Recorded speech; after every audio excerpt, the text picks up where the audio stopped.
Chapter 13. The Law of Reproduction. It takes a leader to raise up a leader. The biblical examples of this law are Moses and Joshua. When Moses led the people out of Egypt and into the wilderness, he had no reason to believe that he would fail to realize his dream of living in the Promised Land. It was only natural for him to expect to be leading the way as the people crossed the Jordan into the land of milk and honey. But then the people rebelled. Their fear outweighed their faith after they heard the report of the spies, and they refused to take possession of the land that God had promised them. That added a 40-year delay to the fulfillment of Moses' expectations. Then one day at Kadesh, Moses lost his temper and disobeyed God, striking the rock to give the people water instead of speaking to it as God had directed. And that was it. Moses had disqualified himself from making the final leg of the journey. Fortunately, all was not lost. Even before Moses learned the news that he would not enter Canaan, he had begun to do something that would ensure the fulfillment of God's promise to Abraham's descendants. The dream would live on even if Moses wouldn't. You see, Moses had already taken Joshua under his wing and had begun to mentor him. It's true that a few people step into leadership because their organization experiences a crisis, and they are compelled to do something about it. Another small group is comprised of people with such great natural gifting and instincts that they are able to navigate their way into leadership on their own. But more than 4 out of 5 of all the leaders that you will ever meet will have emerged as leaders because of the impact made on them by established leaders who mentored them. It all starts at the top, because only leaders are capable of developing other leaders. Followers can't do it. Neither can institutional programs.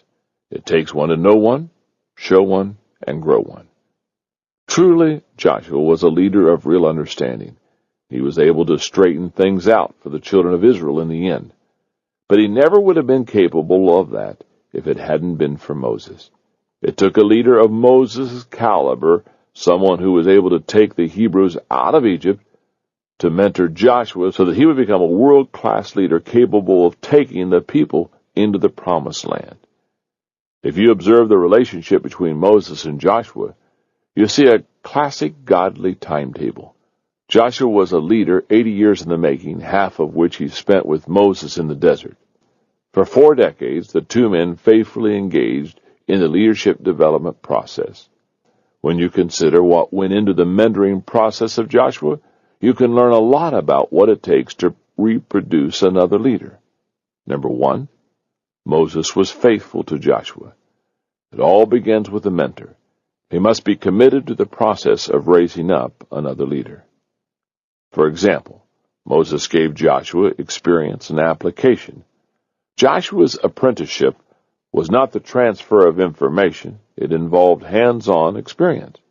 Moses shared his life and his responsibilities with Joshua, and when the Hebrews had to face the Amalekites in battle, Moses made Joshua the commander.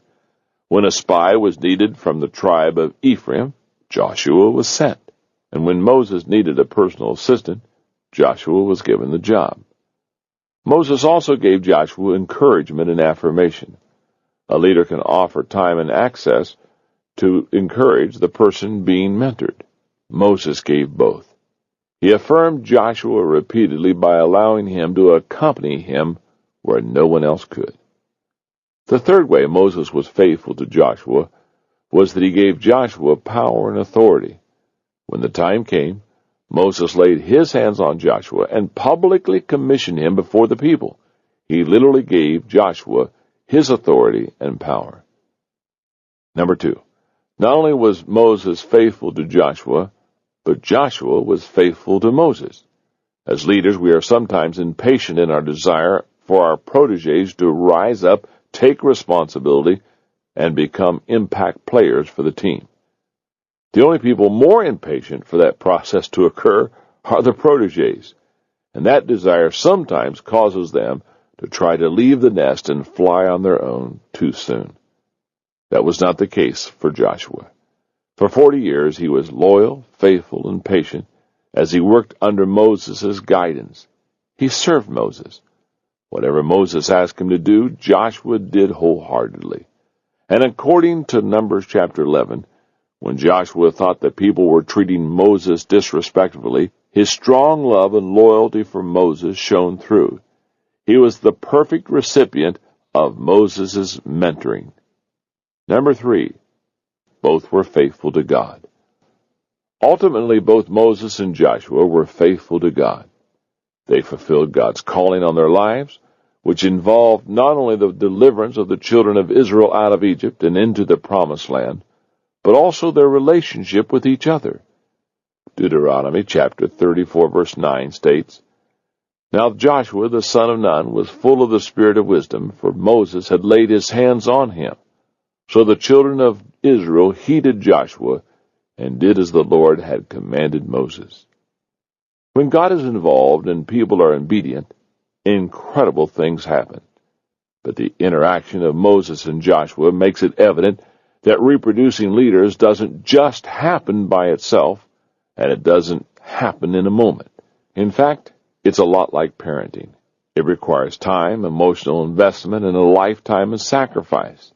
But the good news is that if you sharpen your mentoring skills and invest continually, God may bless you with a Joshua who will go to the highest level of leadership. As you reflect on the law of reproduction and the story of Moses and Joshua, consider this.